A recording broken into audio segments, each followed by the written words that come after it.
Hi అండి, అందరికీ వరలక్ష్మి వ్రతం శుభాకాంక్షలు. ఇవాళ నేను మార్నింగ్ 5కే లేచి మా ఇంటి ముందు గడపకి ముగ్గులెట్టి తర్వాత ఇంటి ముందు ముగ్గు వేసుకుంటా ఉన్నానండి. అవి ప్లేట్స్ నేను బయట తీసుకున్నాను, లాస్ట్ ఇయర్ ఎప్పుడో తీసుకున్నాను ఒకసారి. ఆ ప్లేట్స్ చాలా బాగా ఉపయోగపడుతున్నాయండి. ముగ్గు చూడండి ఎంత అందంగా వస్తుందో, చాలా చాలా బాగుందండి. గుమ్మాలో చాలా అందంగా ఉంది.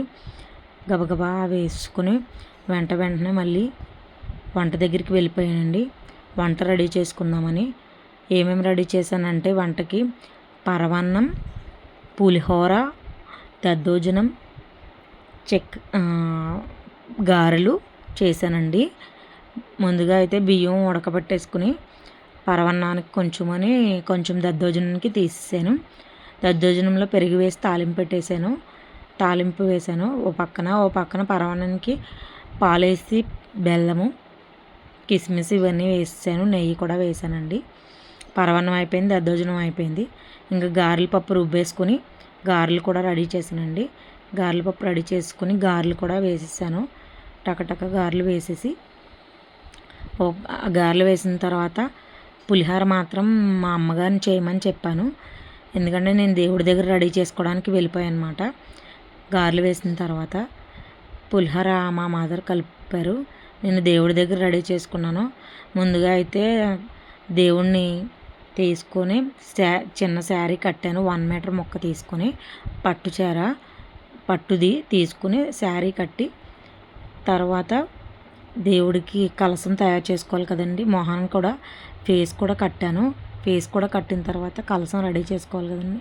కలశానికి జాకెట్ ముక్క తీసుకొని కలశం అయితే రెడీ చేసుకోవడానికి ఫోల్డింగ్ చేస్తూ ఉన్నాను. ఫస్ట్ ఫోల్డింగ్ అయితే సరిగ్గా రాలేదు. మళ్ళీ విప్పేసి మళ్ళీ రెండో ఫోల్డింగ్ చేస్తూ ఉన్నాను. చేసాక బాగా వచ్చింది. కలశం రెడీ చేసుకున్నాక దీపాలు, కొబ్బరికాయలు, ఆకులు, వక్కలు మొత్తం అన్నీ నేను ఈవినింగే తెచ్చేసుకున్నానండి. అరటిపళ్ళు, ఫ్రూట్స్, జాకెట్ ముక్కలు అన్నీ ఈవినింగే తెచ్చుకొని పెట్టుకున్నాను. కాకపోతే నైట్ ఏమీ సర్దలేదు. దానివల్ల నాకు దేవుణ్ణి రెడీ చేయడానికే చాలా టైం పట్టేస్తుందండి. 2 అవర్స్ పట్టింది.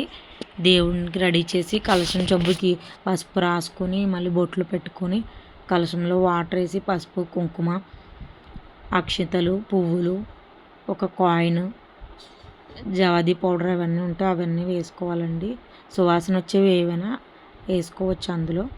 వేసుకున్న తర్వాత కలశం మీద కొబ్బరికాయ పెట్టి కలశం అయితే రెడీ చేసుకున్నాను.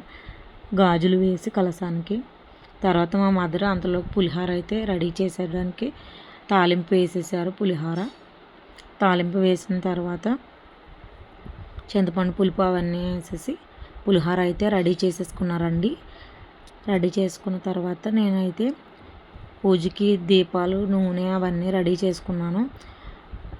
మెయిన్ ముఖ్యంగా అయితే రూపు అవసరం. మన ఇంట్లో కొత్తది ఉంటే కొత్తది కొనుక్కొని తెచ్చుకోవచ్చండి. లేదంటే ఉన్న పాత రూపునే పాలలో కడిగేసి ఆ రూపుకి 5 దారంతో 5 ముళ్ళు వేసి అది పూజలో పెట్టాలండి. పూజ అయిపోయిన తర్వాత మనం మెడలో హస్బెండ్ చేత కట్టించుకోవాలి. అయితే నేను పూజ స్టార్ట్ చేశాను. మా హస్బెండ్ వచ్చారు. పూజ ఇద్దరము స్టార్ట్ చేసామండి. పూజ స్టార్ట్ చేసి అష్టోత్తరము మనకు వచ్చినవి అన్నీ చదువుకోవాలి.